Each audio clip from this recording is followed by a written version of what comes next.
Queridos amigos em todo o Brasil, hoje é um dia histórico para o nosso canal. Dia que começamos a gravar a disciplina Direito Penal. Muitas indagações de pessoas do Brasil inteiro perguntando: professor, quando você começa a gravar penal? Estamos começando hoje. Então nós vamos iniciar o nosso curso e saiba que o nosso curso é um curso avançado de Direito Penal, porque vamos trabalhar com as teorias mais complexas que vêm sendo cobradas nos concursos públicos. Então, saiba que o nosso objetivo é deixar você preparado para os certames mais difíceis desse país. E acompanhando o nosso curso, esteja certo de que você vai navegar em águas profundas e vai entender, vai compreender toda a complexidade do direito penal. Nessa parte inicial, o estudo da parte geral do direito penal, vamos ter como base dois livros dos dois maiores penalistas vivos.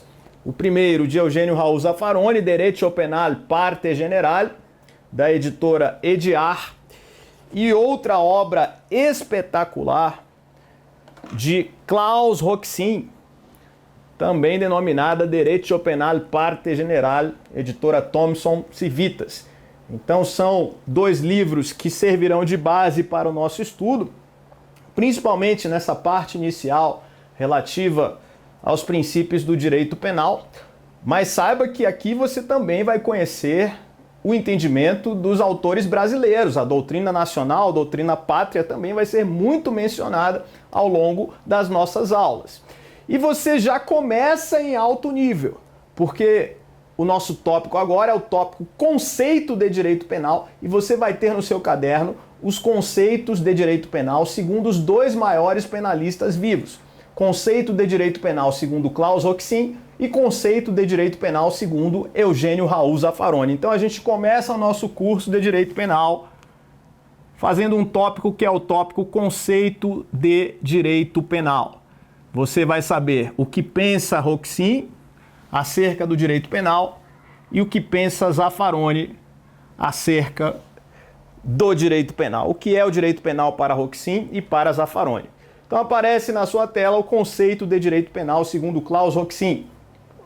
O direito penal constitui a soma de todos os preceitos que regulam os pressupostos e consequências de uma conduta em relação à qual é combinada uma pena ou medida de segurança. Este é o conceito de direito penal dado por Roxin. Olha o que vai dizer Roxin sobre o direito penal. Então, para Klaus Roxin, o direito penal constitui uma soma de preceitos. O direito penal constitui uma soma de preceitos. Vinícius, o que seriam esses preceitos? Os preceitos constituem as normas e princípios do direito penal. Estes preceitos mencionados por Roxin constituem as normas e princípios do direito penal. Estas normas e princípios regulam os pressupostos e consequências de uma conduta em relação à qual é combinada uma pena ou medida de segurança. Então, as normas e princípios, elas vão dizer o que é necessário para que uma conduta seja considerada como infração penal e ainda quais são as consequências quando uma conduta é considerada infração penal. O que vem depois? O direito penal vai regular. E no conceito estipulado por Roxin, Roxin diz que em relação às condutas que constituem infrações penais, o direito penal prevê a aplicação de pena ou medida de segurança. Então veja, o direito penal prevê a aplicação de pena ou medida de segurança. Prevê a aplicação de pena ou medida de segurança. Isto em relação às condutas previstas como infração penal pelas normas penais. Vinícius, quem receberá uma pena e quem receberá uma medida de segurança? Veja só, como regra geral nos ordenamentos jurídicos, a pena é aplicável em relação às pessoas imputáveis. São aquelas pessoas que têm consciência do que fazem, que têm capacidade de autodeterminação no momento em que praticam a conduta. Em relação, portanto, às penas, como regra geral, temos a pena sendo aplicada às pessoas imputáveis, pessoas que têm capacidade de autodeterminação, pessoas que têm capacidade de discernimento no momento da prática da conduta, no momento da ação ou omissão. A medida de segurança, por sua vez, também é regulada pelo direito penal. A medida de segurança é aplicável às pessoas inimputáveis. Ela é reservada às pessoas inimputáveis. E veja que estas pessoas inimputáveis são aquelas pessoas que não têm consciência do que fazem, que não têm capacidade de autodeterminação no momento da prática da conduta e que sofrem de algum tipo de doença ou deficiência mental. Esta é a regra. Mas a inimputabilidade não se reduz a isso. A inimputabilidade pode decorrer também da embriaguez. O Código Penal prevê essa possibilidade. Pode decorrer do efeito de drogas. Também existe esta possibilidade. Mas, como regra, a inimputabilidade está relacionada a alguma doença mental. E no momento da ação ou omissão, o indivíduo não tem capacidade de discernimento, não tem capacidade de autodeterminação. O direito penal, portanto, prevê a possibilidade de aplicação de pena às pessoas imputáveis e de medidas de segurança às pessoas inimputáveis como regra. Veja só, a gente vai estudar mais para frente que é possível a aplicação de medida de segurança aos semi-imputáveis. Aquelas pessoas que estão no estado intermediário entre a imputabilidade e a inimputabilidade. O Código Penal brasileiro vai prever a possibilidade de medida de segurança para o semi-imputável. A gente vai estudar isso. No entanto, como regra geral, o que a gente vai ver? As penas são reservadas às pessoas imputáveis e as medidas de segurança reservadas às pessoas inimputáveis. Vinícius, quais são as espécies de penas e quais são as espécies de medidas de segurança? Isso varia de ordenamento jurídico para ordenamento jurídico. A nossa Constituição Federal, a Constituição do Brasil, vai prever que as penas são a pena privativa de liberdade, a pena restritiva de direitos e a pena de multa. O nosso Código Penal prevê como medidas de segurança a internação e o tratamento ambulatorial. E mais para frente a gente vai estudar. As penas e as medidas de segurança vão variar de ordenamento para ordenamento. Então, o direito penal ele vai prever a possibilidade de aplicação de pena ou medida de segurança em relação às condutas que constituam infrações penais. Legal? E aí Roxinha acrescenta: chamamos o direito penal de direito penal. Sim, mas bem que ele poderia ser chamado de direito penal e de medidas de segurança. Se chamássemos o direito penal de direito penal e de medidas de segurança, esta também seria uma nomenclatura perfeita. Porque o direito penal não regula somente a aplicação de penas. O direito penal também regula a aplicação de medidas de segurança. Este é o entendimento de Klaus Roxin acerca do direito penal. E o que diz Zaffaroni? Aparece na sua tela agora o que é o direito penal segundo Eugênio Raul Zaffaroni. O direito penal é o ramo do saber jurídico que, mediante interpretação das leis penais, propõe aos juízes um sistema orientador de decisões que contém e reduzem o poder punitivo para impulsionar o progresso do Estado constitucional de direito.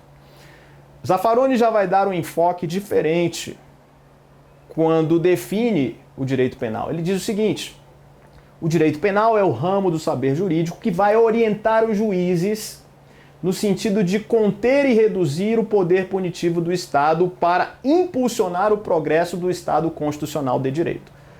Zaffaroni vai dizer que a função precípua, a função preponderante do direito penal é a de redução do poder punitivo do Estado. Essa é a visão de Zaffaroni quando define o direito penal. Então, sobre Zaffaroni, o que podemos dizer? Zaffaroni tem uma visão muito interessante quando define o direito penal. Para Zaffaroni, de um lado está o Estado e de outro lado o indivíduo. o Estado sendo dotado do que a gente chama de jus puniendi, isto é, o poder de punir ou o direito de aplicar a pena, enquanto o indivíduo é dotado do jus libertatis, que é o direito de liberdade, o direito de ir e vir. Se não houver limitação quanto à aplicação das penas, o Estado atuará diante do indivíduo de forma desproporcional, arbitrária e cruel. Qual é a função do direito penal? Limitar o poder punitivo do Estado. Estipular normas e princípios que vão regular o poder punitivo do Estado. Então a gente vai escrever o seguinte: para Zaffaroni, o direito penal tem como função precípua, o direito penal tem como função preponderante orientar os juízes no sentido de limitar o poder punitivo do Estado. Orientar os juízes no sentido de limitar o poder punitivo do Estado. Vamos agora trabalhar com os princípios do direito penal. Você vai conhecer quais são as diretrizes que vão servir como limitação do poder punitivo do Estado. É o tópico que a gente anota agora no caderno. É o tópico Princípios do Direito Penal. Princípios do Direito Penal. Então você vai ver que existem diretrizes que limitam o poder punitivo, que limitam o jus puniendi.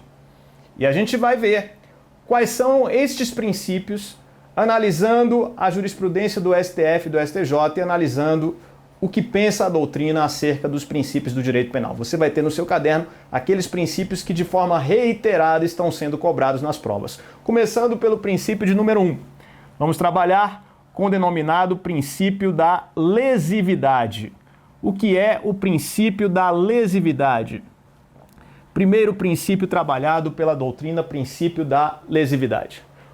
O princípio da lesividade também é conhecido como princípio da ofensividade. Quando você ouvir a expressão princípio da ofensividade, saiba que isto é sinônimo de princípio da lesividade. Vinícius, o que diz o princípio da lesividade? Qual é a diretriz que ele dá? E é o que a gente vai anotar. Só pode haver criminalização de condutas que constituam uma lesão efetiva ou ameaça de lesão a bem jurídico. De condutas que constituam a lesão efetiva ou ameaça de lesão a bem jurídico.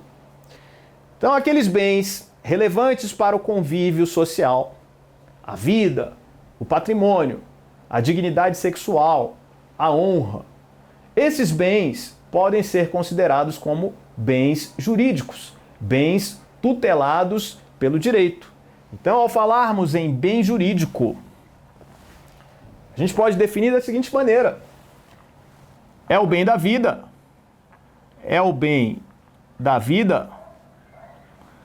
relevante para o convívio social, e tutelado pelo direito. Tutelado no sentido de protegido. Protegido pelo direito. Isso é bem jurídico. Então, para a criminalização de uma conduta, necessariamente é preciso que haja efetiva lesão ou ameaça de lesão a bem jurídico. Este é o princípio da lesividade. Vinícius, então quando vai haver uma efetiva lesão a um bem jurídico? Eu posso exemplificar como um crime de homicídio consumado, em que o bem jurídico vida é efetivamente lesionado. O homicídio é previsto como crime no artigo 121 do Código Penal. O homicídio consumado é aquele em que a vida é efetivamente ceifada, retirada de alguém. Então houve uma efetiva lesão a bem jurídico que é criminalizada. Isso está no artigo 121 do Código Penal. Mas o problema está na questão da ameaça de lesão a bem jurídico. Será que pode ser criminalizada a conduta que constitua uma ameaça de lesão a bem jurídico? Sim, isso é possível. É permitido que se puna, que se aplique pena a uma conduta que constitua apenas uma ameaça de lesão a bem jurídico. Vinícius, você pode me dar exemplos? Sim, eu posso lhe dar exemplos. Vamos colocar o seguinte: condutas passíveis de criminalização, condutas passíveis de criminalização que constituem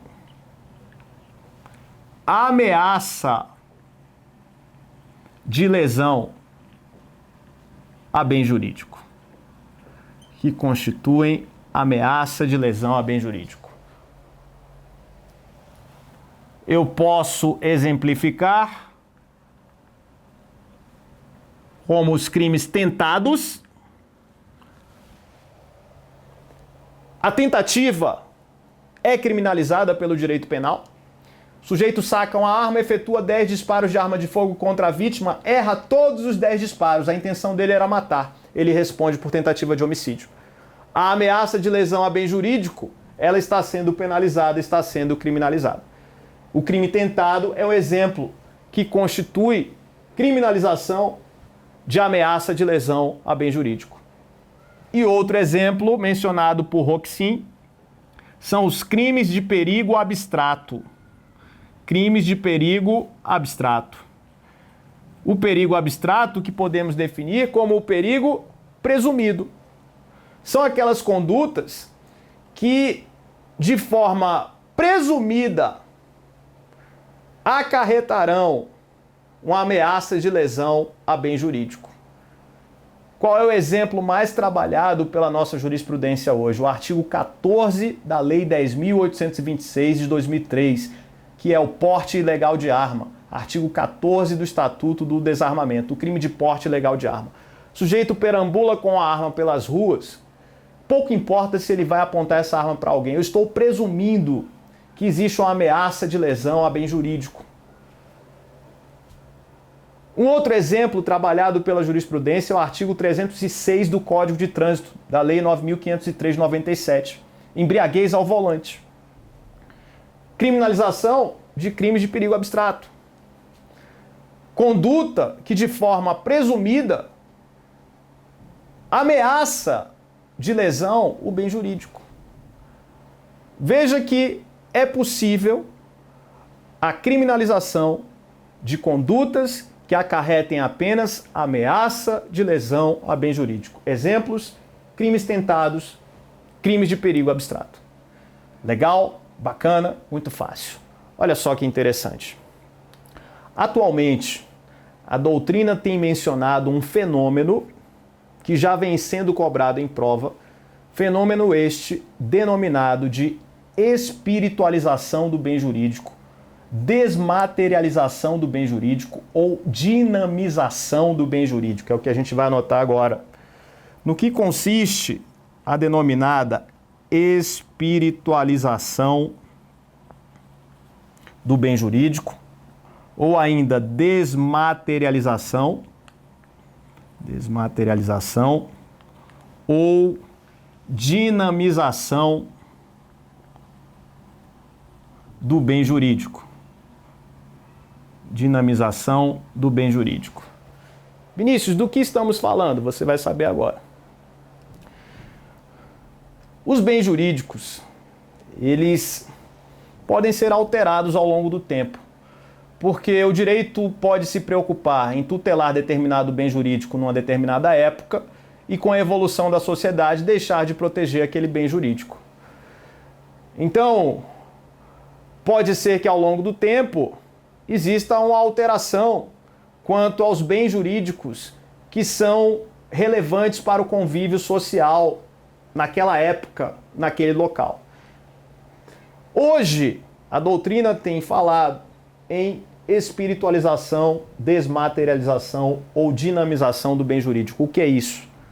a tutela de bens jurídicos meta-individuais, a tutela de bens jurídicos que transcendem o indivíduo especificamente, a tutela de bens jurídicos que pertencem à coletividade em geral, como, por exemplo, o meio ambiente ecologicamente equilibrado. Qual é o exemplo que podemos mencionar de espiritualização do bem jurídico? A tutela do meio ambiente ecologicamente equilibrado. Bem jurídico que não pertence a uma pessoa especificamente, mas pertence a todos, pertence à coletividade, às pessoas em geral. Então, quando você ouvir falar na expressão espiritualização do bem jurídico, você já sabe. Essa ideia está ligada à tutela de bens jurídicos meta-individuais. Não aqueles pertencentes a mim especificamente ou a você, mas pertencentes a todos nós. Isto é espiritualização, desmaterialização ou dinamização do bem jurídico, segundo a doutrina mais moderna. Fácil isso? Legal? É preciso que você saiba. Essa ideia de bem jurídico, do que é tutelado, do que não é, isso pode mudar ao longo do tempo. No passado, praticamente se desprezava a criminalização da pedofilia. A coisa mais natural no Brasil Império e no Brasil Colônia era a relação sexual com crianças, sem qualquer repressão do Estado. Hoje o Estado já reprime de forma efetiva esse tipo de conduta. Olha que interessante. Então, conforme os valores sociais vão sendo alterados, novos bens jurídicos vão sendo tutelados e alguns que são tutelados vão deixando de ser, conforme a evolução da cultura de uma sociedade. Fácil isso, bacana. E agora para a gente fechar o princípio da lesividade. O princípio da lesividade vai trazer algumas vedações que vão limitar o poder punitivo do Estado. E agora a gente vai fechar fazendo um tópico no caderno: vedações decorrentes do princípio da lesividade. Vedações decorrentes do princípio da lesividade. Agora você vai compreender que o princípio da lesividade limita o poder punitivo do Estado, porque vai trazer algumas limitações. Vai trazer algumas reduções quanto à possibilidade de criminalização. A gente vai ver agora. Vedações decorrentes do princípio da lesividade. Vamos ver as vedações decorrentes do princípio da lesividade. Letra A. Vedação à criminalização de pensamentos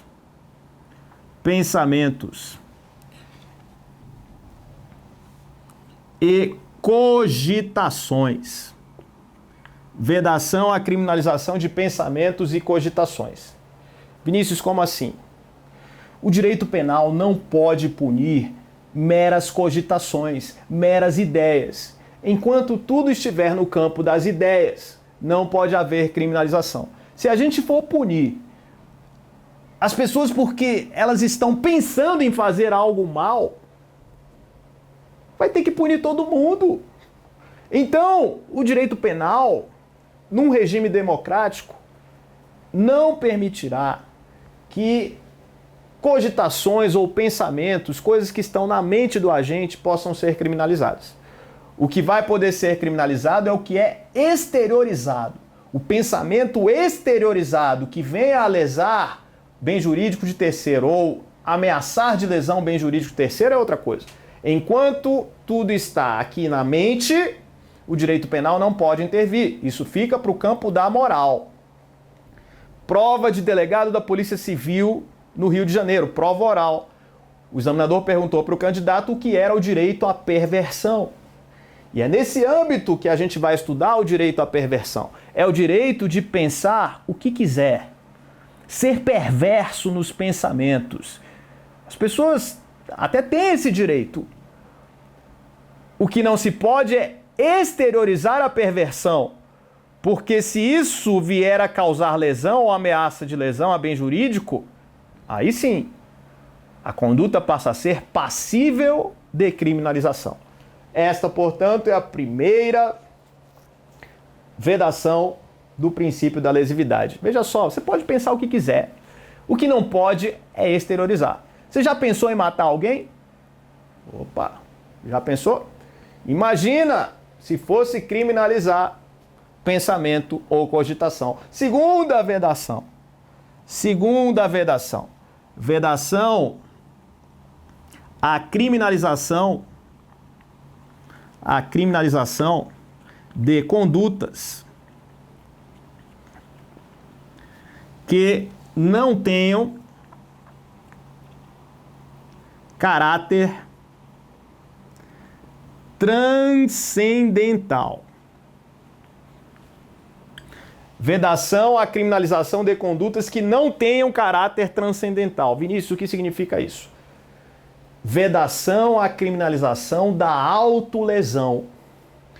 A lesão a bem jurídico próprio não pode ser criminalizada segundo o princípio da lesividade. O direito penal não pune a tentativa de suicídio.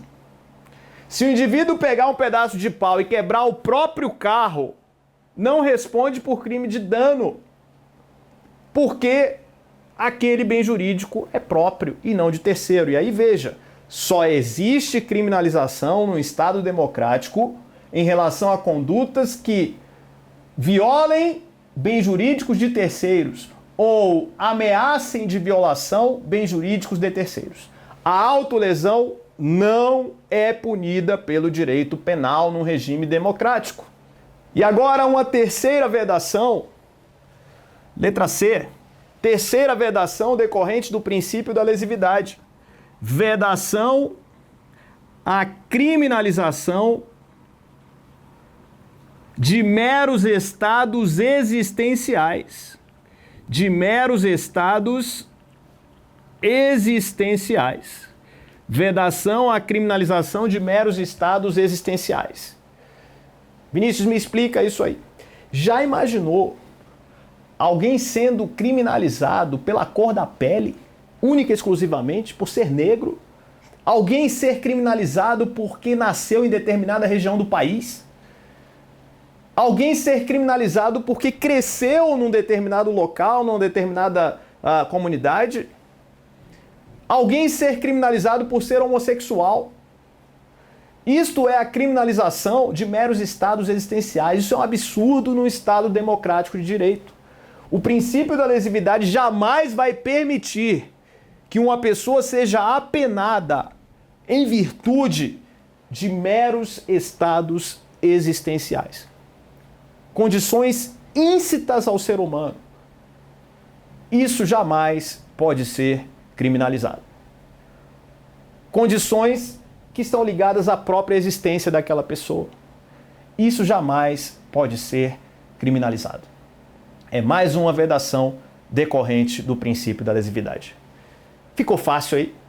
O princípio da lesividade não permite a criminalização de pensamentos e cogitações, não permite a criminalização de condutas que não tenham caráter transcendental e não permite a criminalização de meros estados existenciais. Vedações decorrentes do princípio da lesividade.